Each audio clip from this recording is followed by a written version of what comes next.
Hi guys, so this is Bongs and welcome back to Travel ni Bongs. So for today's video, i-review lang natin yung ating binili na phone holder. Papakita ko sa screen. So yun yung binili ko sa TikTok guys, no. So para maganda yung angle ng video natin. So ayan, testingin na natin siya.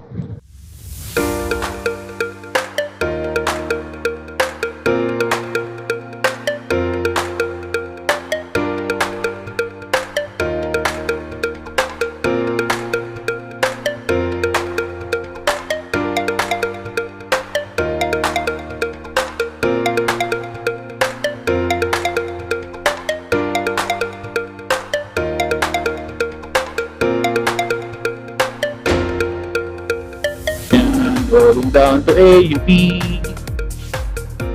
Adventist University of the Philippines. So dyan din ako nag high school. Dyan ako nakapagtapos. Actually pumasok ko dyan 7-year high school. Kaya nakapag-college din ako dyan sa AUP. Yes sir. Actually marami nag-request sa akin kung marami din nagsasabi na mag-GoPro na ako or mag-DJI na ako. Ang problema kasi wala pa tayong budget for that, no? Meron naman tayong nabibili na mumurahin, guys. Dahil dun sa mga pero I'm looking for that crispiness pagdating sa So ito pala, may papakita ko sa inyo, no? Merong kaganapan dito sa Santo Domingo, Laguna. Boundary ng Silang at Santa Rosa. Ito kasi is magagawa sila dito ng SM. And ang balita ko ay yung buong Santo Domingo or some of those places, patay ka dyan. Sige! Sige! Bagag! Hindi ka rin nakaabot. Anyways, ito na yung SM guys, kung makikita nyo. Ayan. And this is Santo Domingo, this place. So, ang gagawin dito actually is dahil magbubukas si SM dyan, I think baka next year pa or next year, I don't know. Basta para iwas sa traffic, ilalagay nila ng rotonda something dyan sa buong Santo Domingo. We're now here at Nuvali. Pakita ko rin sa inyo guys yung Nuvali, no?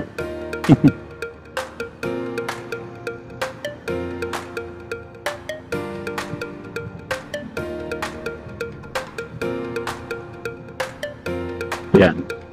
Dito nagtatrabaho si Mrs. sa Healthway Qualimed.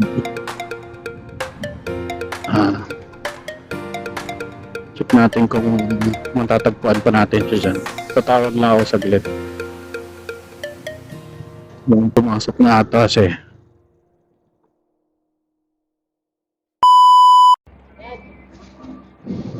Ito ba? Makdo. Bagong tawla na malayo. Doon meron mga places.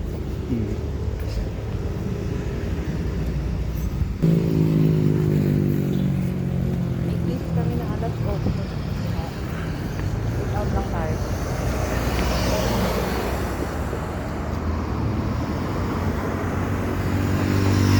Ako busog pa ako ha. Ang taba ko na nga. Tinan mo sumikip yung damit ko. Ano kakainin mo? Wala. Kung na lang bumili na sa'yo. Oo. Drink tas ka lang. Ay ako rin. Alam ko na. Bilang mo na lang si Pim.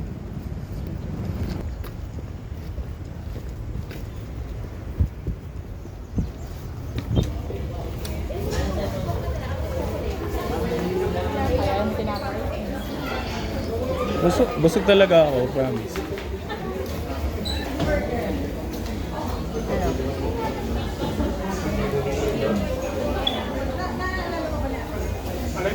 Wala. Sipim na lang di.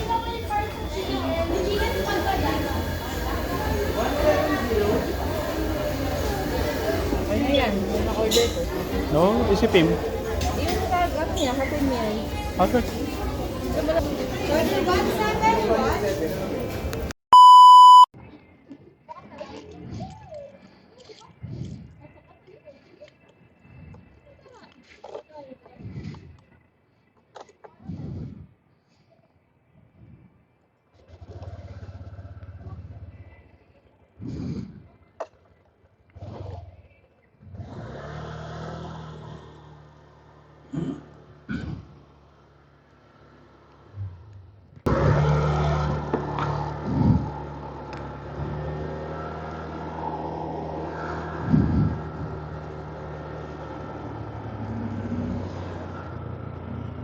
Yung Jollibee pala yan.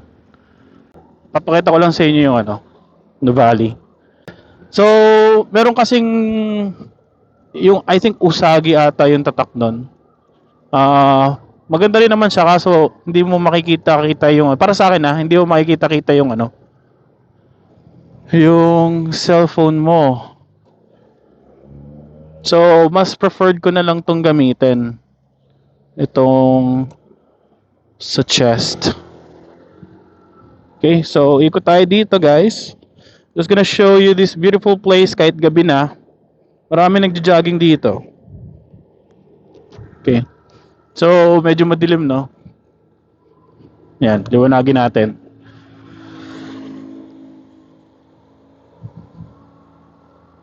Yan. So, dire-diretso na tayo dito guys. Ikot-ikot lang tayo. Papakita ko sa inyo yung beautiful Nuvali at night. Okay, so hindi ako magsasalita. I'm just gonna show you this beautiful place.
So, going straight here guys, ito yung papuntang Seda.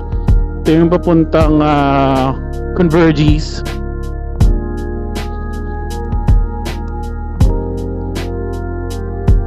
Yan. Gonna go straight here.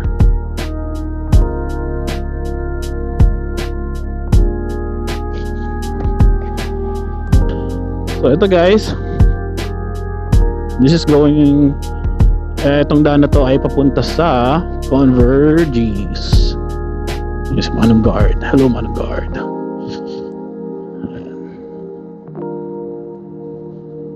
So, dito sa Travel ni Bongs, magkakaroon tayo ng additional contents, no? Para araw-araw meron tayong contents. So, usually, nag-walking ako every day.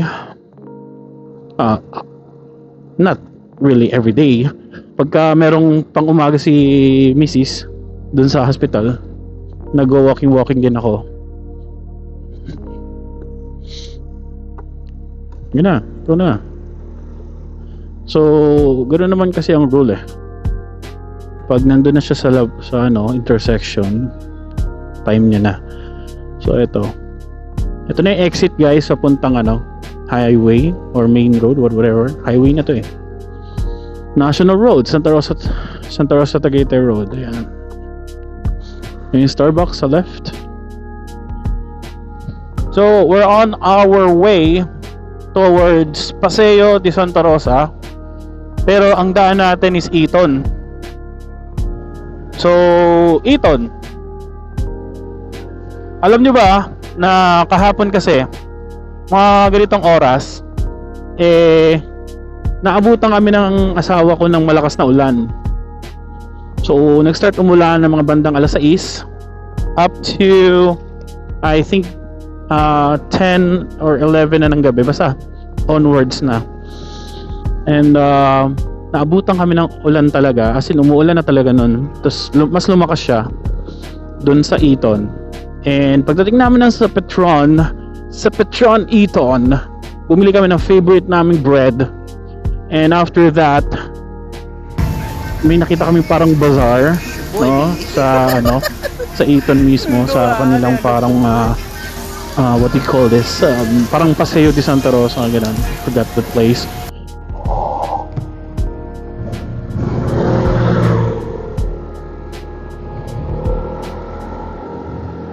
Okay guys, so nandito tayo ngayon sa Trava, no, going to Eton.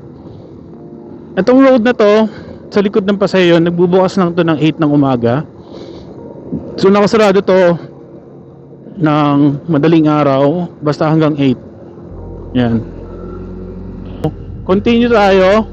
Medyo naputol kasi nalobat yung phone ko. Hindi ko na i-charge. Ngayon naka-charge na yan. Charge na siya. So we're going to Eton na. And pagdating dito, kakanan ka, papuntang Eton, going to SLEX Expressway, Eton exit.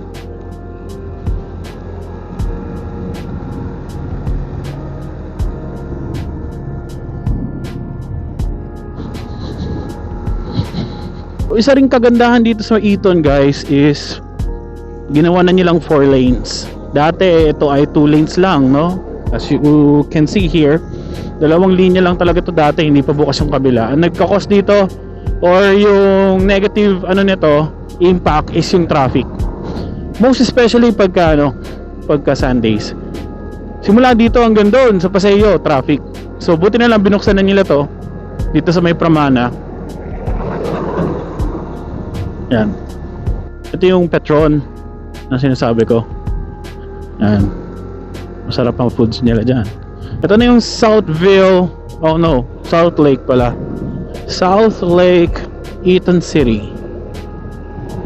South Lake Village. Yeah, so pag diniretso natin to, pa-exit na tayo ng, kung naka-big bike tayo pa-exit tayo going to Calamba, going to Batangas. And kung kakaliwa naman is going to Manila. Yan.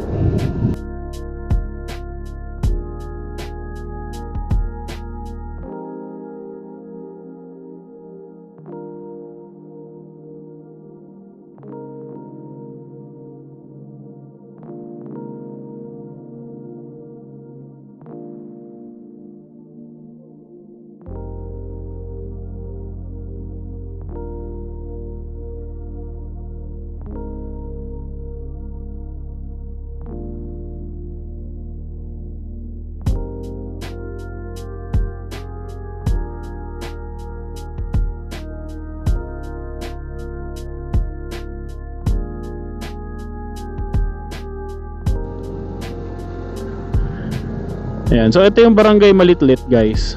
Ayan.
Huwag ka munang pumulan.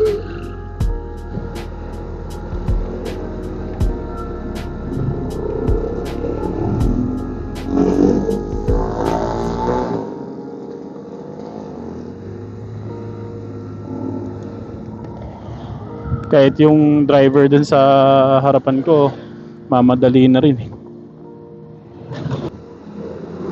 So ito yung ano gate ng East Gate ng San Lorenzo. This is a subdivision C. 1C. San Lorenzo 1C. Yan. Okay. Dito tayo dumaan. Shortcut ito. Going to the gate sa 1. Going to phase 1. Yeah, babaan natin. Sisilaw si kuya. Sorry. Ayan. Kamusta naman yung ating camera? Nababasa na. Ating cellphone. Ayan. So, as you can see, waga lang tayo dito sa parts na to at mukhang bumawas naman ng konti yung ulan. Thank you very much. So, ito yung gate ng San Lorenzo.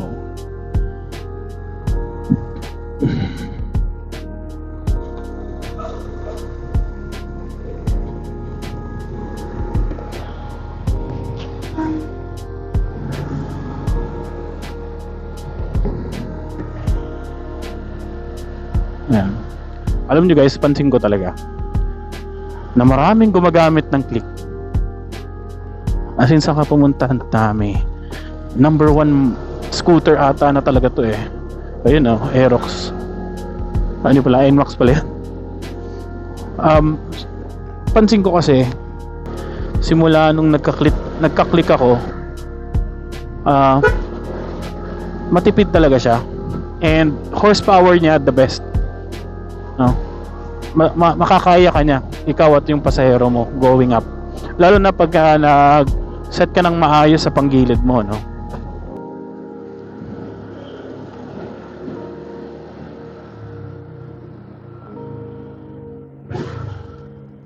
Okay, we're here.